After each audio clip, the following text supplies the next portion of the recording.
Nous sommes ici au lac du Salagou, donc un grand lac, pour montrer un peu les fonctionnalités des nouveaux détecteurs Carpsunder H1.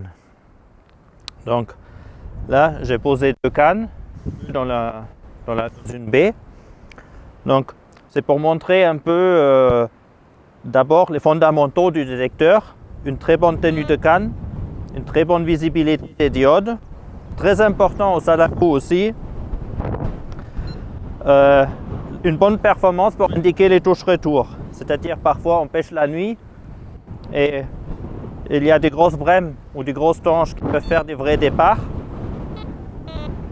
Par contre, après on peut avoir aussi des gros gardons, des brèmes de modeste taille qui font une petite touche retour et surtout avec un plan assez lourd.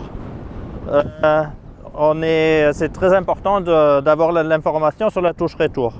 Donc avec les H1, très important, une très bonne performance pour indiquer les touches retour avec un signal spécifique qui sera mis sur la centrale. Une deuxième chose, là on a le vent qui n'arrête pas de se lever. C'est un grand lac, des conditions réelles où on peut constater que le réglage de sensibilité a une très grande importance. Avec les H1, j'ai un réglage de sensibilité très espacé. On peut commencer la pêche avec une sensibilité, par exemple sur la position maximale. Et après, quand le vent se lève, il suffit d'appuyer une fois et on baisse. Donc c'est très efficace parce que je peux réduire la sensibilité jusqu'à carrément 10-12 cm de fil tiré. Un autre avantage, c'est la tenue de canne, avec les 2 diodes qui sont visibles au-dessus du blanc de la canne. Et si ça tire sur le côté, si vraiment ça tire fort sur le côté, parce que la carpe pêche un peu avec un angle un peu par rapport à la canne, la détection n'est pas altérée. Même si je tire très fort sur le côté, j'ai une indication parfaite de la touche pour les touches retour et les touches en avant. Donc le fait que la canne tire très fort sur le côté du détecteur ne peut pas altérer la performance de la détection. Voilà. Après, je peux changer tout simplement les couleurs de diode. Je peux éteindre les diodes, je peux éteindre le son et avoir le signal uniquement sur la centrale. Après, évidemment, comme c'est un Carpsunder, c'est 100% étanche. Même si l'eau monte, le détecteur est inondé, ou s'il tombe dans l'eau, ou s'il pleut pendant plusieurs jours, l'étanchéité du détecteur est assurée avec le système Carpsunder d'un joint théorique qui protège le boîtier. Et justement, le boîtier, il a une forme un peu avec des crêtes qui donne une bonne rigidité pour avoir une répartition de la pression sur le joint théorique qui est parfaite.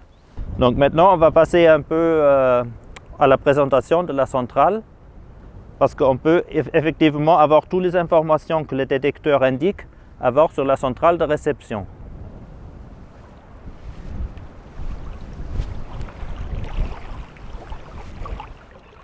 Voilà, ici on voit la centrale, compatible avec les nouveaux détecteurs H1. Très compacte, 2 petits pieds pour la poser debout, visserie par derrière, 2 vis seulement pour plus facilement pouvoir changer les batteries, avec une très bonne autonomie de pile entre 1 mois et 1 mois et demi allumé, une distance de réception d'à peu près 250 mètres. Compact, 100% étanche comme je disais tout à l'heure, et avec la particularité de recevoir automatiquement tous les signaux des détecteurs. Les touches retour, la couleur de diode réglée. Par exemple, si je mets sur le détecteur la diode rouge, sur la centrale, automatiquement ça sera rouge. Si je passe à une autre couleur, par exemple vert, la diode s'allume en vert. Les touches retour aussi